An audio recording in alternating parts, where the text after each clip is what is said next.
De caos financeiro a investimento de um dos maiores family offices do Brasil. Como transformar uma empresa à beira do colapso em um ativo desejado por um dos maiores family offices do Brasil?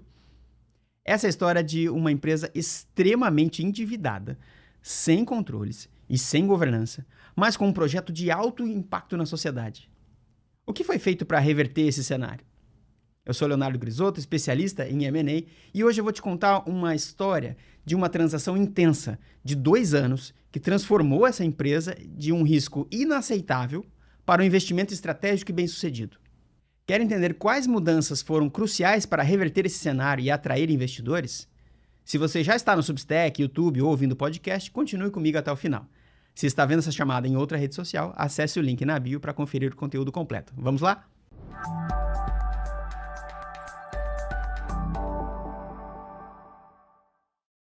Essa história começa em 2011, né? Era uma empresa no Paraná, extremamente alavancada, endividada. Na época, ela tinha mais de 9 milhões de dívidas com bancos e uma geração de caixa negativa de aproximadamente R$200 mil por mês, fora a dívida que ela já tinha. Ou seja, ela faturava um valor e o seu custo operacional, suas despesas superavam toda a sua receita e isso gerava um prejuízo mensal de aproximadamente 200 mil.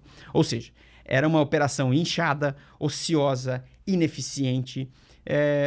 Porém, do outro lado, esse era um projeto de alto impacto na sociedade e ela gerava muito valor, né? Para explicar um pouquinho, pense numa favela, numa área abandonada ou invadida. Tudo ali é irregular, né? Aquilo é um terreno privado que as pessoas invadiram sem autorização, né? Ou estava lá abandonado já faz tempo, a família, por N motivos, os proprietários não regularizaram aquela área e as pessoas entraram sem o consentimento dos proprietários e aí, portanto, a infraestrutura é precária. A prefeitura não pode entrar porque com a infraestrutura, com rua, com saneamento, com equipamentos públicos, como posto de saúde, como outras coisas desse tipo, é um caos, né? Pensa, de fato, numa favela que é uma área invadida, sem infraestrutura nenhuma. Então, essa empresa no Paraná, ela fazia a regularização desse ambiente, ela trazia para a mesma mesa a prefeitura, os proprietários, a associação dos moradores, ela trazia o Ministério Público, trazia advogados e com um conhecimento em gestão de projetos, conhecimentos jurídicos, liderança, né, para trazer os moradores das áreas, entender os desafios, fazer topografia, fazer mapeamentos físicos, mapeamentos financeiros daquela população, as demandas jurídicas e dos órgãos, né, tanto na esfera municipal quanto estadual, às vezes até federal. E aí ela chegava ao fim desse processo, após, sei lá, 10 anos, 15 anos, a gente chegou a ver projetos lá, finalizando com esse prazo. As pessoas que moravam nessas áreas, elas tinham sua situação regularizada, ou seja, ela invadiu, mas com toda essa junção de vários órgãos competentes, regularizava-se aquela área e a pessoa se tornava proprietária daquele pedaço que ela tinha invadido, né? Com toda a legalidade envolvida e todas as dificuldades superadas ao longo aí de décadas, né? Porque esses projetos eram realmente muito complexos. Então, o trabalho dessa empresa era muito complexo, era muito difícil. E eles faziam isso com maestria. Então, o impacto que isso gerava para os moradores, para se tornarem proprietários daquela área, da forma como eles podiam pagar, de forma muito justa, muito honesta. Era bom para a prefeitura, que podia fazer os seus equipamentos, podia arrecadar mais impostos, era bom para as empresas de ônibus, enfim, todo mundo saía ganhando de fato. Era ganha, ganha, ganha, ganha. Então, o valor, o impacto gerado por essa empresa era muito grande. Mas do lado de dentro, ela estava bagunçada, ela estava sem controles, ela não tinha sistemas, ela não tinha processo, ela não tinha uma liderança, competência capaz de mover a equipe para fazer todas as entregas, né? A ponta do iceberg, como eu comentei no início, ela estava extremamente endividada e gerando prejuízo mensal, né? E aí, a gente precisou fazer uma otimização da estrutura, fazer toda uma reestruturação da infraestrutura tecnológica.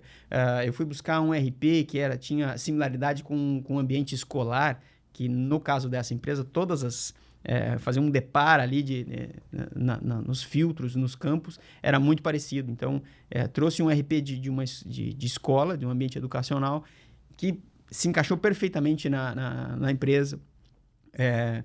Muitos relatórios na empresa eram gerados por pessoas, então trabalhando em Excel, trabalhando em PowerPoint, né? Mas eram funções de um RP básico, simples e bem montado.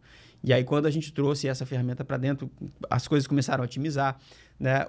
Entender bem os ciclos dos projetos da empresa. Como eram ciclos longos, então você tinha aí 10, 15 anos para um projeto terminar e a pessoa que estava lá naquela vila, né, que eu te falei, receber o seu título de propriedade daquela área, ele levava isso, 10, 15 anos. Então, eram muitos processos internos, muitas interfaces, e isso nada era mapeado. Então, a gente fez um mural na parede gigante, muito visual para todo mundo. As reuniões semanais, gerenciais eram feitas ali, olhando para os projetos. Tudo aquilo era espelhado no sistema. Então, foi feito um trabalho muito grande de entender cada etapa, os gargalos, as oportunidades que haviam em cada um desses processos e, claro, as interfaces com as pessoas em cada um desses momentos e colocar isso tudo no sistema. Fora o controle financeiro, que era um caos, né? Imagine, a empresa estava endividada, estava gerando prejuízo, não era à toa, não é? O controle financeiro, imagine diversos projetos espalhados pelo Brasil, em cada área você tinha centenas ou milhares de moradores, cada um pagando da sua forma, né? Tinha desde funcionário público até catador de latinha, então as pessoas pagavam como podia. Então, o financeiro era um caos nessa empresa. E então, mais uma coisa que precisava ser trabalhado, não tinha confiabilidade nenhuma, né? Então, a gente contratou um sistema novo, a gente contratou contabilidade nova, a gente reorganizou processos, a gente reorganizou toda a parte de governança da empresa, com rotinas de reuniões, né, demonstração de resultados, prestação de contas das lideranças, né, das pessoas que estavam responsáveis por setores específicos, que estava alinhado com aquelas etapas, com aqueles processos que a gente mapeou. Então, tudo isso foi transformando a empresa, a gente foi tirando gordura dali, pessoas ou terceirizados ineficientes, enquanto, óbvio, a gente tinha que negociar as dívidas com os bancos, né, com grandes bancos aí do Brasil.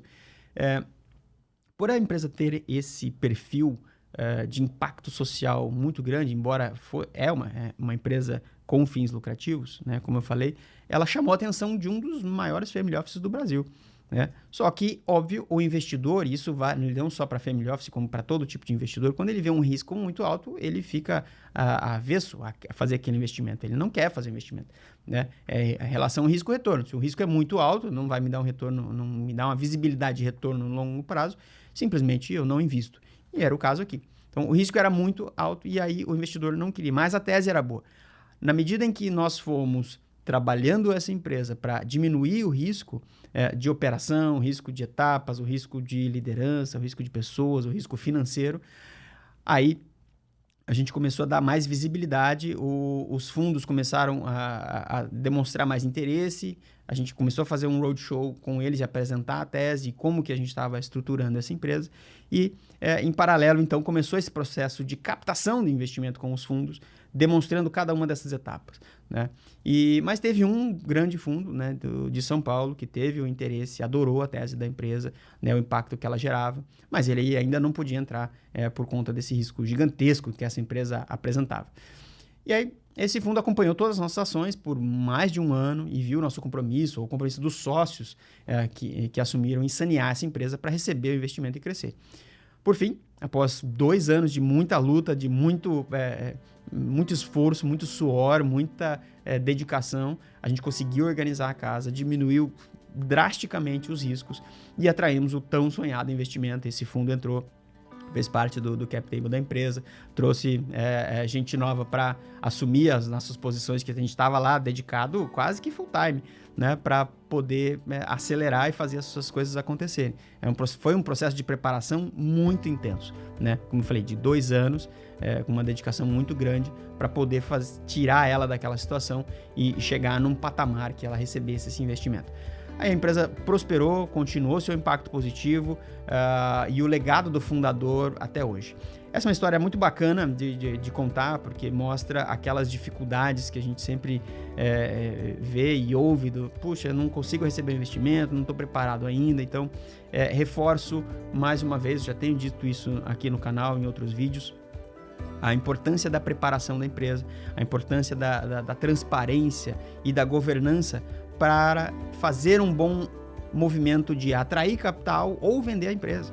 Então, sem isso, se a empresa estiver bagunçada, não tiver governança, não tiver liderança, né, mesmo que ela tenha um bom produto, que era esse caso, o projeto, o serviço que ela integrava, ela é ótimo, mas a casa estava muito bagunçada, ou seja, o investidor não ia entrar. A partir do momento em que a gente estruturou e preparou ela para crescer, deu robustez, deu transparência para os números, trouxe processos, trouxe ferramentas, trouxe gente competente para liderar e assumir os desafios do dia a dia, aí sim o investidor tomou coragem, viu que aquilo seria menos arriscado, seria mais impactante, e que a participação dele, não só com o investimento, mas com expertise, trazer mais gente boa, abrindo novas portas, isso iria potencializar essa empresa, e foi o que aconteceu. Então, esse é mais um caso, espero que você tenha gostado. Se você gostou, compartilhe e até o próximo vídeo.